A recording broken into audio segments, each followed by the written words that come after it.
أعوذ بالله من الشيطان الرجيم.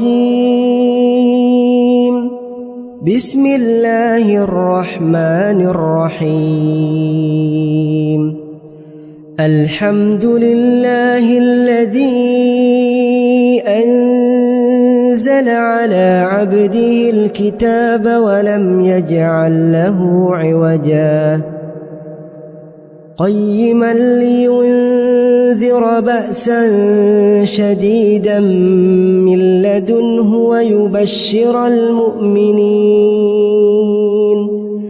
ويبشر المؤمنين الذين يعملون الصالحات أن لهم أجرا حسنا ماكثين فيه أبدا وينذر الذين قالوا اتخذ الله ولدا ما لهم به من علم ولا لآبائهم كبرت كلمة تخرج من أفواههم إن يقولون إلا كذبا فلعلك باخع نفسك على آثارهم إن لم يؤمنوا بهذا الحديث أسفا إنا جعلنا ما على الأرض زينة لها لنبلوهم أيهم أحسن عملا وإنا لجاعلون ما عليها صعيدا جرزا أم حسبت أن أصحاب الكهف والرقيم كانوا من آياتنا عجبا إذ أوى الفتية إلى الكهف فقالوا ربنا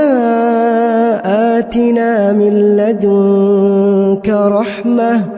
وهيئ لنا من أمرنا رشدا فضربنا على آذانهم في الكهف سنين عددا ثم بعثناهم لنعلم أي الحزبين أحصى لما لبثوا أمدا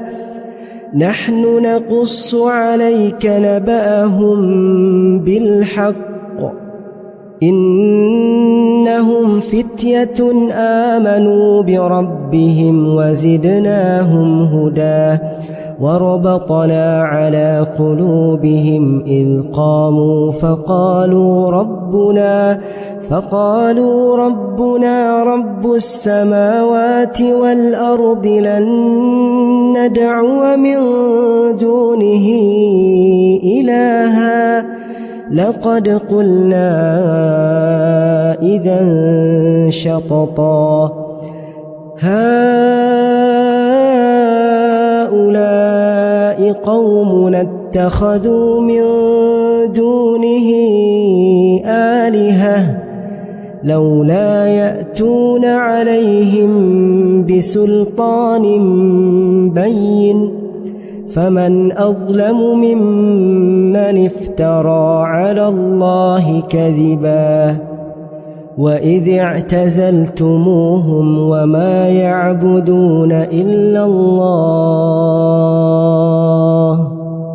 فأووا إلى الكهف ينشر لكم ربكم من رحمته ويهيئ لكم من أمركم مرفقا وترى الشمس إذا طلعت تزاور عن كهفهم ذات اليمين وإذا غربت تقرضهم ذات الشمال وهم في فجوة منه ذلك من آيات الله من يهد الله فهو المهتد ومن يضلل فلن تجد له وليا مرشدا وتحسبهم أيقاظا وهم رقود ونقلبهم ذات اليمين وذات الشمال وكلبهم باسط ذراعيه بالوصيد لو اطلعت عليهم لوليت منهم فرارا ولملئت منهم رعبا وكذلك بعثناهم ليتساءلوا بينهم قال قائل منهم كم لبثتم قالوا لبثنا يوما أو بعض يوم قالوا ربكم أعلم بما لبثتم فابعثوا أحدكم بورقكم هذه إلى المدينة فلينظر أيها أزكى طعاما فليأتكم برزق منه وليتلطف ولا يشعرن بكم أحدا إنهم إن يظهروا عليكم يرجموكم أو يعيدوكم في ملتهم ولن تفلحوا إذن أبدا وكذلك أعثرنا عليهم ليعلموا أن وعد الله حق وأن الساعة لا ريب فيها إذ يتنازعون بينهم أمرهم فقالوا ابنوا عليهم بنيانا ربهم أعلم بهم قال الذين غلبوا على أمرهم لنتخذن عليهم مسجدا سيقولون ثلاثة رابعهم كلبهم ويقولون خمسة سادسهم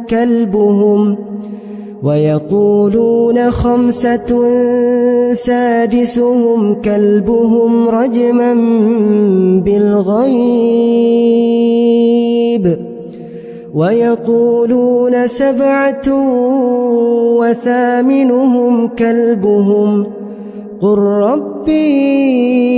أعلم بعدتهم ما يعلمهم إلا قليل فلا تمار فيهم إلا مراء ظاهرا ولا تستفت فيهم منهم أحدا ولا تقولن لشيء إني فاعل ذلك غدا إلا أن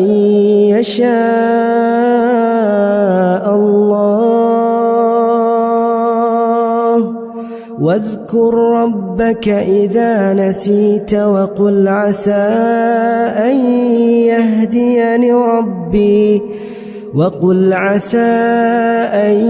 يهديني ربي لأقرب من هذا رشدا ولبثوا في كهفهم 300 سنين وازدادوا 9 قل الله أعلم بما لبثوا له غيب السماوات والأرض أبصر به وأسمع ما لهم من دونه من ولي ولا يشرك في حكمه أحدا واتل ما أوحي إليك من كتاب ربك لا مبدل لكلماته ولن تجد من دونه ملتحدا واصبر نفسك مع الذين يدعون ربهم بالغداة والعشي يريدون وجهه ولا تعد عيناك عنهم تريد زينة الحياة الدنيا ولا تطع من أغفلنا قلبه عن ذكرنا واتبع هواه وكان أمره فرطا وقل الحق من ربكم فمن شاء فليؤمن ومن شاء فليكفر إنا أعتدنا للظالمين نارا أحاط بهم سرادقها وإن يستغيثوا يغاثوا بماء كالمهل يشوي الوجوه بئس الشراب وساءت مرتفقا إن الذين آمنوا وعملوا الصالحات إنا لا نضيع أجر من أحسن عملا أولئك لهم جنات عدن تجري من تحتهم الأنهار يحلون فيها من أساور من ذهب ويلبسون ثيابا خضرا من سندس واستبرق متكئين فيها على الأرائك نعم الثواب وحسنت مرتفقا واضرب لهم مثل الرجلين جعلنا لأحدهما جنتين من أعناب وحففناهما بنخل وجعلنا بينهما زرعا كلتا الجنتين آتت أكلها ولم تظلم منه شيئا وفجرنا خلالهما نهرا وكان له ثمر فقال لصاحبه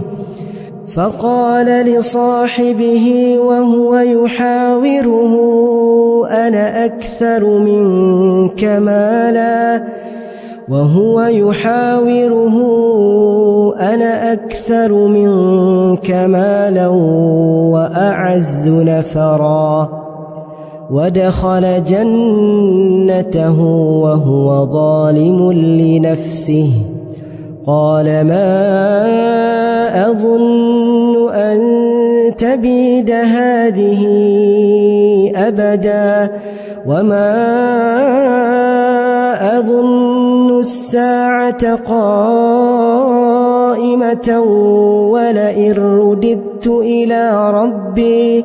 ولئن رددت إلى ربي لأجدن خيرا منها منقلبا قال له صاحبه وهو يحاوره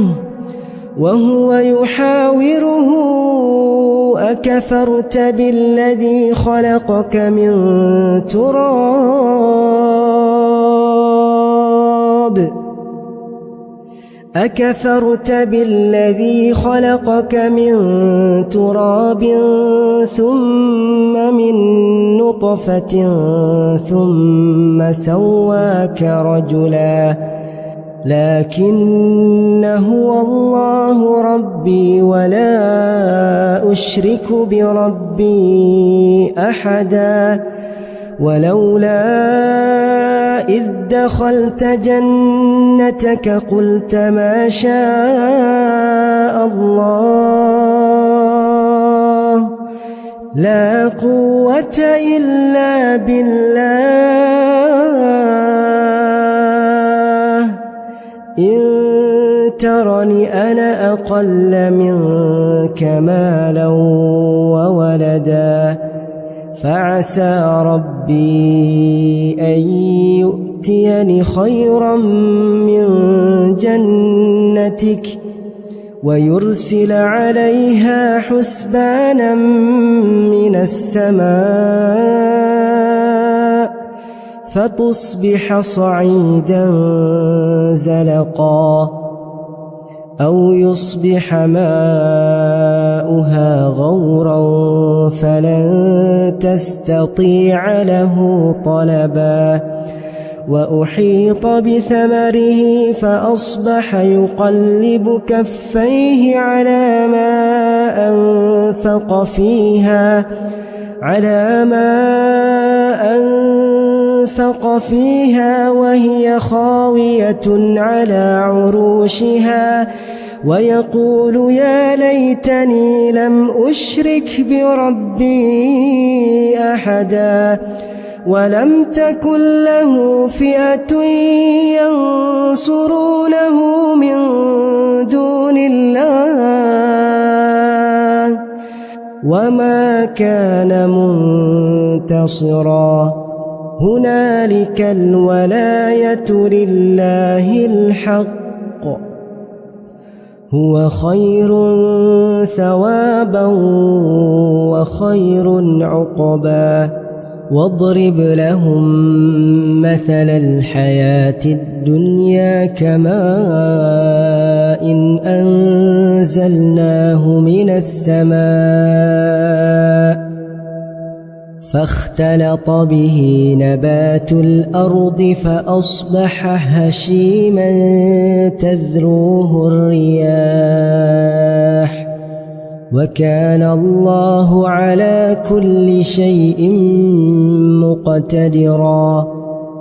المال والبنون زينة الحياة الدنيا والباقيات الصالحات خير عند ربك ثوابا وخير أملا ويوم نسير الجبال وترى الأرض بارزة وحشرناهم فلم نغادر منهم أحدا وعرضوا على ربك صفا لقد جئتمونا كما خلقناكم أول مرة بل زعمتم أن لن نجعل لكم موعدا ووضع الكتاب فترى المجرمين مشفقين مما فيه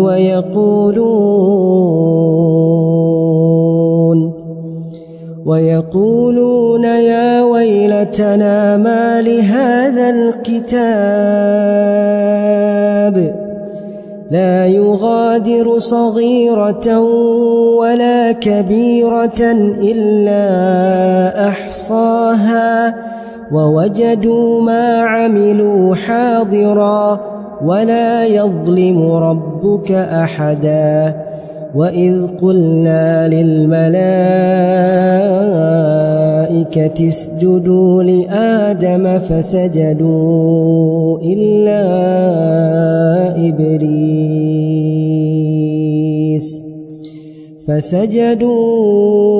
إلا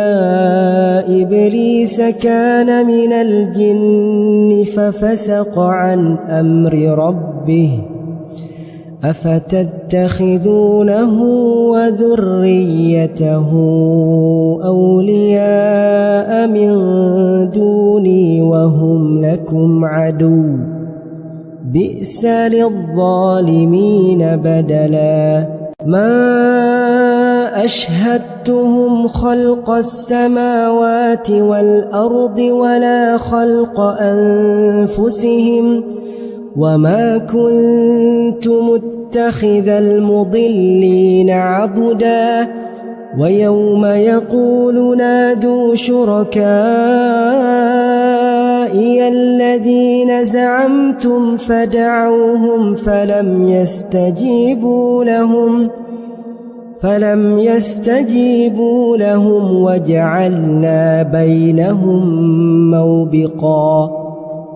ورأى المجرمون النار فظنوا أنهم مواقعوها ولم يجدوا عنها مصرفا ولقد صرفنا في هذا القرآن للناس من كل مثل وكان الإنسان أكثر شيء جدلا وما منع الناس أن يؤمنوا إذ جاءهم الهدى ويستغفروا ربهم إلا أن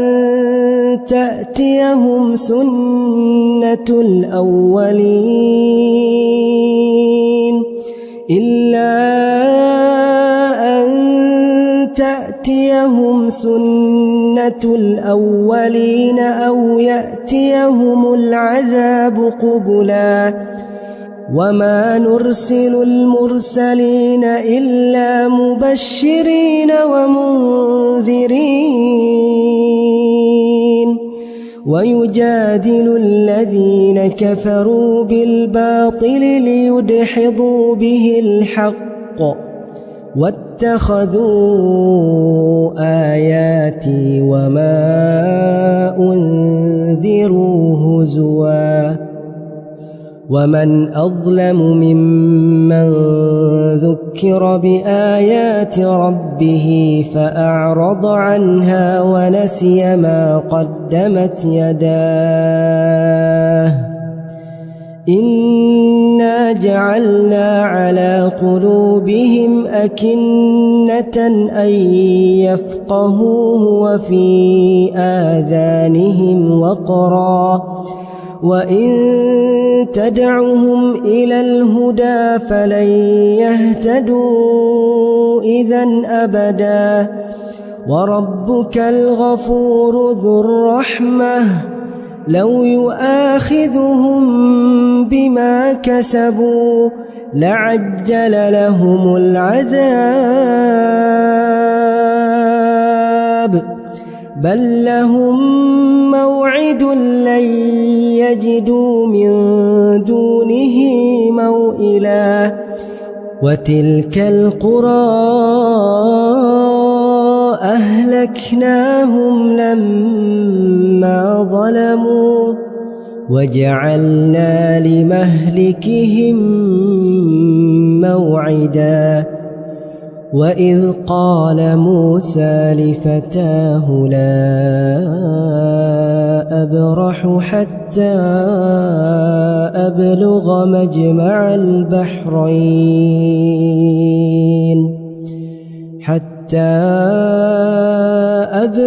مجمع البحرين أو أمضي حقبا فلما بلغا مجمع بينهما نسيا حوتهما فاتخذ سبيله في البحر سربا فلما جاوزا قال لفتاه آتنا غداءنا لقد لقينا من سفرنا هذا نصبا قال أرأيت إذ أوينا إلى الصخرة فإني نسيت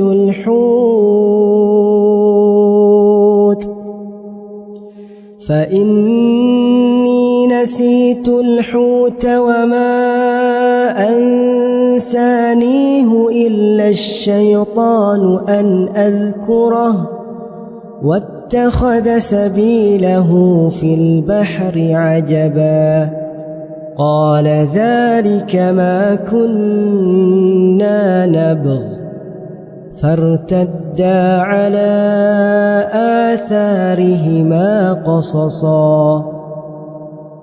فوجدا عبدا من عبادنا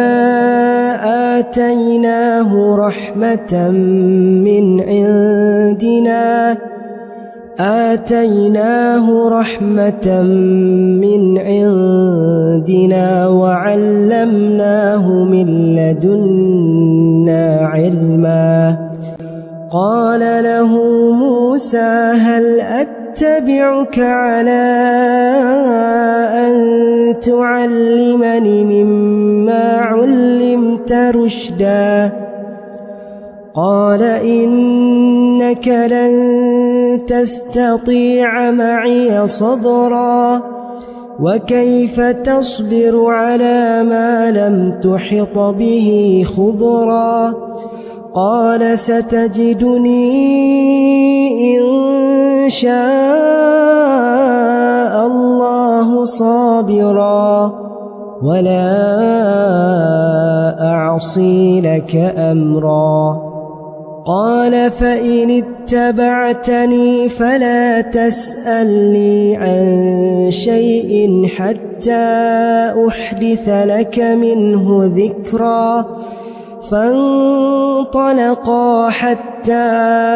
إذا ركبا في السفينة خرقها قال خرقتها لتغرق أهلها لقد جئت شيئا إمرا قال ألم أقل إنك لن تستطيع معي صبرا قال لا تؤاخذني بما نسيت ولا ترهقني من أمري عسرا فانطلقا حتى إذا لقيا غلاما فقتله قال أقتلت نفسا زكية بغير نفس لقد جئت شيئا نكرا قال ألم أقل لك إنك لن تستطيع معي صبرا قال إن سألتك عن شيء بعدها فلا تصاحبني قد بلغت من لدني عذرا فانطلقا حتى إذا أتيا أهل قرية استطعما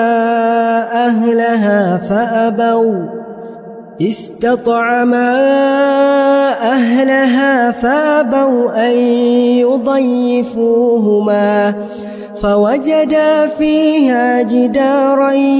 يريد أن ينقض فأقامه قال لو شئت لاتخذت عليه أجرا قال هذا فراق بيني وبينك سأنبئك بتأويل ما لم تستطع عليه صبرا أما السفينة فكانت لمساكين يعملون في البحر فأردت أن أعيبها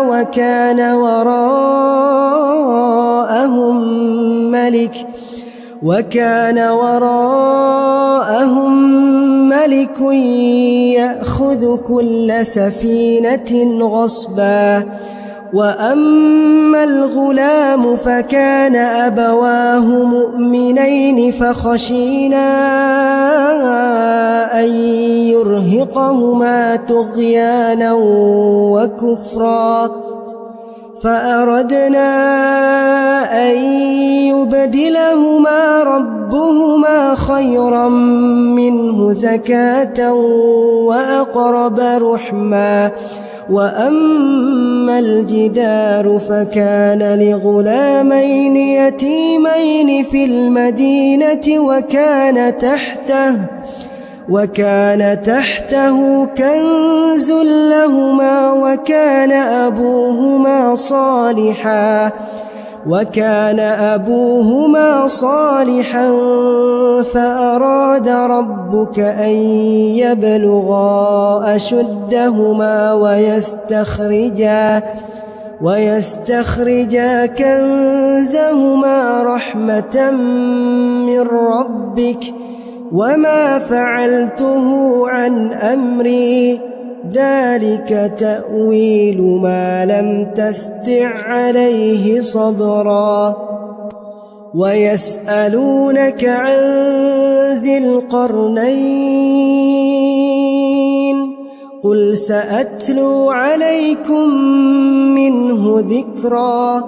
إنا مكنا له في الأرض وآتيناه من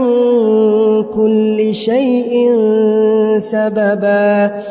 فأتبع سببا حتى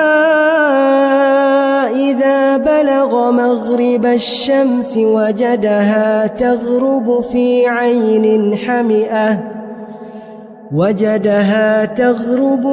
عين حمئة ووجد عندها قوما قلنا يا ذا القرنين إما أن تعذب وإما أن تتخذ فيهم حسنا. قال أما من ظلم فسوف نعذبه ثم يرد إلى ربه فيعذبه عذابا نكرا. وأما من آمن وعمل صالحا فله جزاء الحسنى وسنقول له من أمرنا يسرا. ثم أتبع سببا حتى إذا بلغ مطلع الشمس وجدها تطلع على قوم لم نجعل لهم من دونها سترا. كذلك وقد أحطنا بما لديه خبرا. ثم أتبع سببا حتى إذا بلغ بين السدين وجد من دونهما قوما لا يكادون يفقهون قولا. قالوا يا ذا القرنين إن يأجوج ومأجوج مفسدون في الأرض فهل نجعل لك خرجا على أن تجعل بيننا وبينهم سدا. قال ما مكني فيه ربي خير فأعينوني بقوة أجعل بينكم وبينهم ردما. آتوني زبر الحديد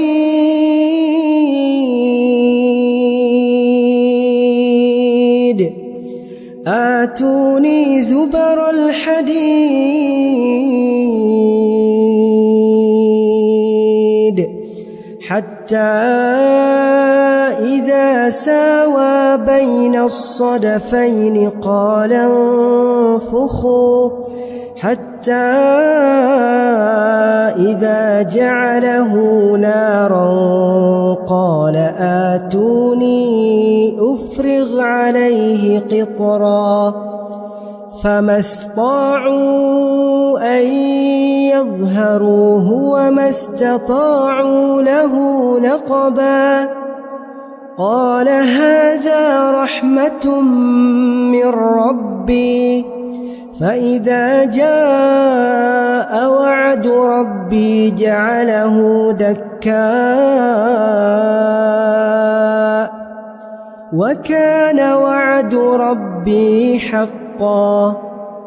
وتركنا بعضهم يومئذ يموج في بعض ونفخ في الصور فجمعناهم جمعا وعرضنا جهنم يومئذ للكافرين عرضا الذين كانت أعينهم في غطاء عن ذكري وكانوا لا يستطيعون سمعا أفحسب الذين كفروا أن يتخذوا عبادي من دوني أولياء إنا أعتدنا جهنم للكافرين نزلا قل هل ننبئكم بالأخسرين أعمالا الذين ضل سعيهم في الحياة الدنيا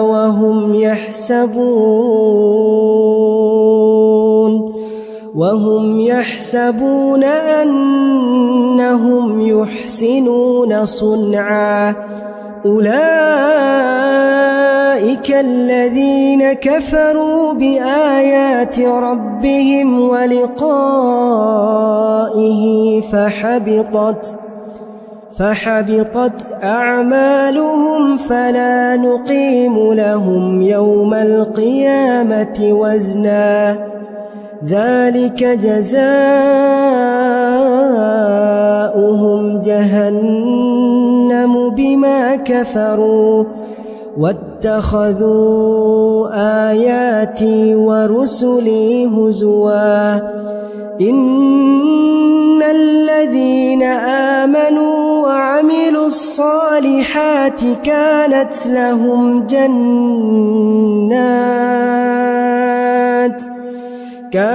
لهم جنات الفردوس نزلا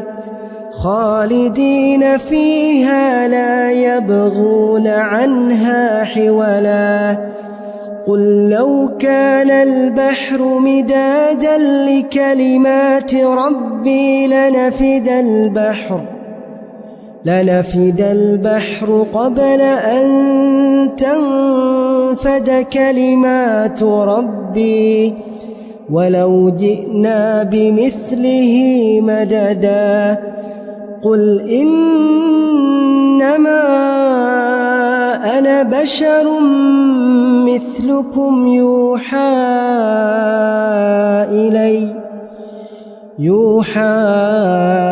إلي أنما إلهكم إله واحد فمن كان يرجو لقاء ربه فليعمل عملا